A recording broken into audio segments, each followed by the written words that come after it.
30 Seconds to Mars. Walk on Water. Never ever heard that song before until today. Awesome. Love when that happens. Kind of dug it. Very good song, at least in my opinion. Quick thing I want to cover. I'm going to be doing, and I guess I'll probably record it this week, and I found one of my first meditations that I want to do. And I've got a couple others that I'm listing off. I'm just kind of waiting for the inspiration to put them together, if you will. But this one's a goddess meditation, and it's an energy that this guy Cobra that I follow very closely. He's actually the one that typically sets up these world meditations. For those of you that have been with me for a while, I've plugged 2 of those where there's very specific times and everybody in the world tries to meditate at one time, and both of those have actually been surprisingly successful. But he's the one that's kind of put this out, and it's a really good concept, and I wanted to share it because I thought it was worthy of it, so that'll probably be coming out this weekend. This video's on Feng Shui. Yeah, there you go, I said that right. Feng Shui, and really has to do with the energy dynamics within your living environment. I thought it was a good idea to kind of do this kind of video. One, because I'm sort of doing a lot more of these sort of spiritual stuff, and a lot of you guys are coming along with me, and I appreciate that. I know I lose, I think, some people frequently because it's not just Goddard and stuff like that, but I appreciate you guys kind of rolling with me because, yeah, we can do all those things too, but I think there's larger things at work, and I think it's a good idea to kind of well-round ourselves in the big picture. So Feng Shui has to do with the energies that come into our houses. One of the great places to start is kind of the front entrance. They call it your qi, your ki, depending if it's Chinese, Japanese, right? But it's the entrance or the energy that comes into your house. And if that's inviting, then that, generally speaking, welcomes like wealth, welcomes happiness, welcomes joy and success, whatever. So sometimes it's a good idea to have some, fun little knickknacks and energies. And I know there's some stuff too about elephants and the trunks facing towards the door and away from the door, and I'd honestly have to look it up to get it right. I want to say one represents bringing money into your house and the other one represents the other direction, and so like I said, I'd look it up. But again, there are some fun little things that you can do as far as sprucing up your entryway, and that again makes your house more inviting, if you'd like, more welcome, more bringing in love. So again, for all of us that are trying to attract things into our life, manifest love, that's really the direction I'm kind of going from specifically here, is Feng Shui that's kind of oriented around the concepts of love and bringing love back into your house, or maybe some things that might kind of be energies that aren't of love. And sometimes it's a good way to look at what's going on inside your environment, what's going on inside your house, and then be able to assess whether this is possibly something that might be good to get rid of, whether this is something that you can bless. I could cover maybe a quick little concept, at least what I do when I do blessings. It's very simple. Again, a lot of what I do is very simple. I apologize. A lot of people like very complex things.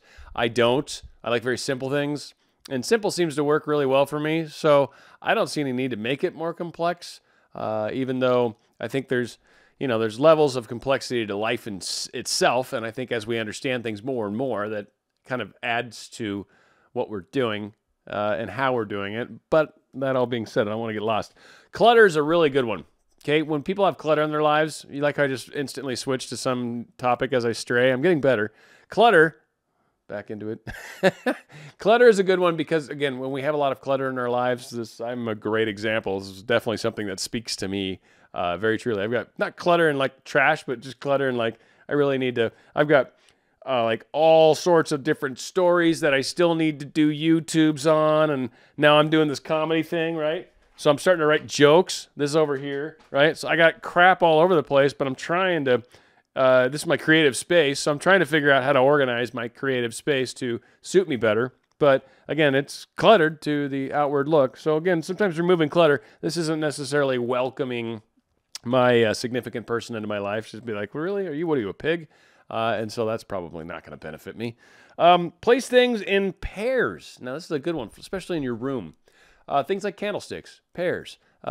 It's symbolic, but what it does is it starts to actually bring your conscious mind into alignment with things in twos. Maybe we've been a one for a long time, or possibly if there's a young child, you can sometimes go and bring maybe a 3. But really what you want to do is you're thinking about your room, you're thinking about intimate at that point. Like I've talked in other shows eons ago that no one remembers probably, but the different sections of our house in a feng shui kind of way, represent different aspects of ourselves. So when you have a house that's maybe multi-rooms, and especially if you have children, then your bedroom kind of becomes your your safe haven, your true place where you can be, certainly where you can be passionate, possibly romantic, possibly, you know, have things like sex. Just saying. So those kinds of things can happen, right? So you want it to be inviting for that. You're not necessarily trying to think about my family inside my bedroom. Now, that'll come up in a second one here as well. So you're thinking your bedroom is your sanctitude. It's your private place. It's your place to be passionate, right? Your part of your house that you share with everybody, living room, family room, dining room, kitchen. Those are places to sprinkle your family pictures, your kids' drawings, like all that stuff. Yes, you want to have that out there because this is the part of your life that you share with the world. But what happens in your bedroom, for the most part, unless you're into weird filming things, pretty much stays in your bedroom, right? So things to keep in mind, things in pairs, candlesticks. You can have artwork with pairs. You can have a couple chairs, you know, maybe facing each other or facing out a window, but sort of angled together. 2 end tables next to the bed, right? Those kinds of things where there's a place for each person, right? And so it's a good idea to kind of keep those concepts in mind. Maybe you've currently only got 1 end table. And I was thinking about it myself. I was like, oh, man, I only have 1 in my room because I only need 1. But the cool thing is it's kind of a cool end table, a little flip-up thing I got from a estate sale. But I got 2 of them. So I was like, sweet. So that's probably something I'm going to do this weekend is maybe move the bed away from the wall a little bit so there's more room over there, and then put an end table on that side as well. And again, that was something they also brought up. If you've got your bed shoved up next to a corner, that's not necessarily inviting as well. So something to keep in mind if you're trying to make your room more feng shui for a relationship, especially one that might involve sleeping together in a bed, right? A lot of us maybe fantasize about that, or that's our image that we hold, right? Another one, too, to consider. If maybe you've had past relationships, things that maybe didn't work out so well prior to meeting this person, I don't know. Maybe you've had this bed for a long time. Maybe this bed was a part of a breakup scenario that you currently have with this individual right now. Maybe there was some bad mojo, if you will, on that bed. You can have furniture that sometimes has bad energy attached to it. And when you do, you can bless it. Now, what I do to bless it, I honestly, this is going to sound silly. I don't know. Who knows how this is going to come across. It could be crazy to a lot of people. I'm really fond of Nag Champa incense. You can use whatever one you're really fond of. That's the one I'm very fond of. I think it's just good stuff. So I'll light that, and I literally I bless this in the Christ light. That's literally what I say. And I'll walk around my house, and I'll do the sign of the cross. That's all it is, just R plus or whatever, a T. Basically, I just do that, and I'm like, I bless this in the Christ white light. I bless this room in the Christ white light. I bless this bed in the Christ white light. I bless everything in the Christ white light. That's all I do. I do it knowing full well that energy, that light, that is definitely plenty to bless it, without a doubt. So I don't question that. Like, there's no, ooh, is this good enough? Yeah, totally. Of course. Way good enough. Super good enough. It's, in fact, way, way more power. It's like bringing battleships, like giant cannons, and the dude standing out there with a knife, right? Like, they talk about bringing a gun to a knife fight. Like, I brought a battleship. What you got? A knife? I got this. So again, those are kinds of things to consider, keep in mind. Other thing, in the room, you don't want to have a bunch of photos of things of your pets, of your kids, of maybe your parents, your dad, whatever. Those kinds of things, again, put out in your family room, put out in your living room, dining room, kitchen, kids' rooms if you want. But in your room, when we're talking romance, when we're talking love, when we're talking trying to invite a wonderful experience, wink, wink, if we're trying to do that, I certainly don't want to be in the bedroom with you having a picture of your father looking at me, as distinguished as he looked back in 1957. No, thank you. And your kid doesn't need to see what I'm about to do. You know what I'm saying? So really, having photos like that can definitely go away from the concepts that you want. Your bedroom is your solitude, your private thing. It is what you hide from the world for the most part, right? So think about that. Like, the things that you've got in there are the things that you aren't just showing and brandishing to everybody, right? That's where we've got our delicates, and that's where we've got our medicines and our things and, you know, knickknacks and paddywhacks and give the dog a bone, what the hell. All those things can come to play in the old bedroom, and that's a good thing. Again, anything you've got from old relationships that possibly bringing that kind of energy into it, don't. It's not good. We've talked about this one before, but this is a great one. If you're trying to make room for love in your life, and it's not necessarily someone you know for sure at this point, it doesn't, well, even if it is, right? If it's new love, if you will, this is one of those things where making room in your closet can go a long way. Maybe you've got some clothes, old stuff, get rid of it. Another good thing to consider. If you got old things kind of taking up space, and when you look at it, do you feel good? Does it feel like you now? Because again, many of us are changing. All of us are changing, and we're awakening, and it's a process. And I'll tell you what, as you start to elevate through this, it's a beautiful, beautiful, beautiful experience. You guys will, and for a lot of you, I'm hoping you'll be with me for a while as you go through this, and you'll be sharing in the comments so other people can see it too. But as you go through this stuff, as you have this growth through your changing self, certain things that you used to be interested in aren't going to work anymore for you. They're just not going to. And so when that happens, get rid of it. Give it away, donate it, whatever you got to do to make yourself feel good, throw it in the trash, I don't know, whatever. Whatever works for you, get rid of that old energy, get rid of it. That's that whole Feng Shui concept, right? You've got energy for what's going on inside your house, your clothes, the colors that you've got going on. And that was another one that was kind of brought up too. I guess this is not the way I think, but I was reading stuff that was very, very useful, and knowing that my audience is mostly female, and guys, sorry, but you know, you can do your versions of this, right? And I'll probably jokingly give an example. But for women, you want to bring a little more spice. Maybe you got a relationship right now that's not going real good. Maybe it's just kind of starting to fade, get dull, nah. So one thing that's been suggested is actually pink sheets, believe it or not. As much as guys are going to kind of get weird, it's going to make them feel kind of weird when they look at it. Like visually, it's going to be like, oh my God, pink sheets. But when they get in there and they're with you, oh, now all of a sudden it's kind of like, oh, well, I'm enveloped in this whole environment of odd colors and this lovely lady. And supposedly from that Feng Shui kind of way, it brings more of that energy. Now, of course, men, fellas, guys, when you're picking out your sheets, they should obviously be some form of camouflage. Just kidding, of course. I don't think pink is probably a good idea. You're not really going to be sending the right message. I don't know. I've found just being a dumb idiot male and trying to roll with that, because I don't pick colors.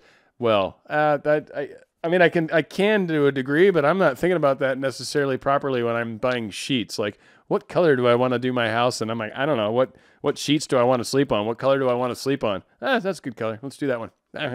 Right? Or that color will also be good. Right? Whatever the case is. I don't know. Sheets are fun.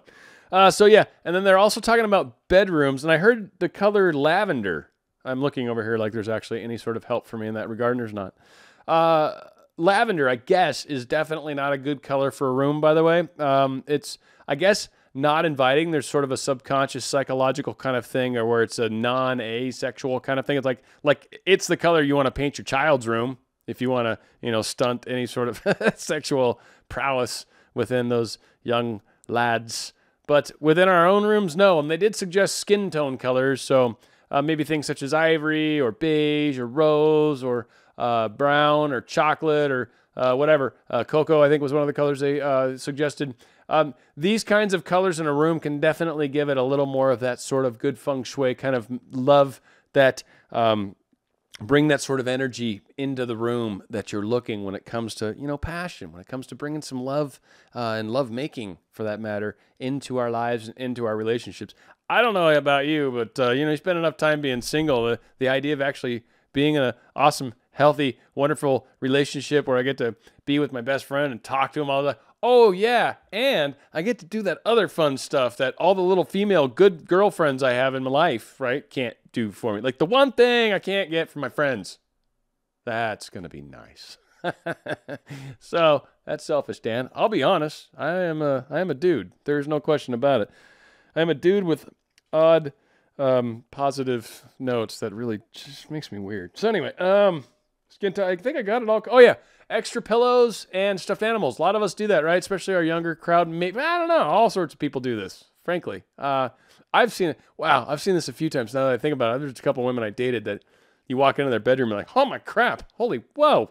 Like there's like 18 pillows and then there's like 45 stuffed animals. It's just like, how do you even get in there at night? What do you just flick them all off? Did you just hear this? As they all go flying off. Get out. Start kicking them. Like, of course not. They all have names and stuff. Oh, it's unreal. So you don't want a lot of crazy stuff like that going on, not just for the crazy factor, but also it's uninviting. If you've got a full body pillow or whatever that you love to cuddle with at night, and that's what's lying down the other side of your bed right now, that's not very inviting. If you're the dude, you're like, so what do I sleep on top of that? What the F do I do with that? What? Oh no, I'm sorry, I'll move it. Oh, okay. Whew, because I didn't know what was going to. I slept under it, on it, on the side of it. Does it sit between us or on the? How does this game work? So again, some of the good things that I think help when you think energy in your room, think energy in your house, think energy in your relationships.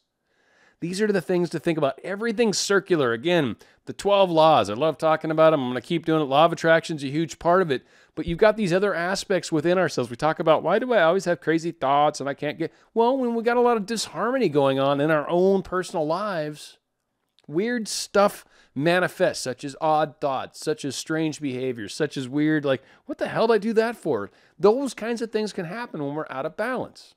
Get ourselves in balance, and all of a sudden, it's a whole different ballgame. All of a sudden, it's much easier to maintain thoughts where you can not be freaking out about so-and-so or not constantly thinking about your specific person or not constantly thinking about, why aren't they here in my life right now? It's like, it's not a thought. It's not there. It's not that you don't have to. You don't. Like you're thinking about other things, and it's a good thing. So trying to get our energy, our life, everything, all of our mojo, as I like to call it sometimes, we get all those things nailed down, and it's amazing the benefits we will see in our lives. This song that we're going out with, I've actually heard of, but it's like an old kind of like crazy song that some of you will know for sure. No question about it. But it was definitely kind of like, I haven't heard this in a long time, and it's, yeah, good stuff. It's by a band called Queens of the Stone Age. The song's called Go With The Flow. It's Dan RadioStyle.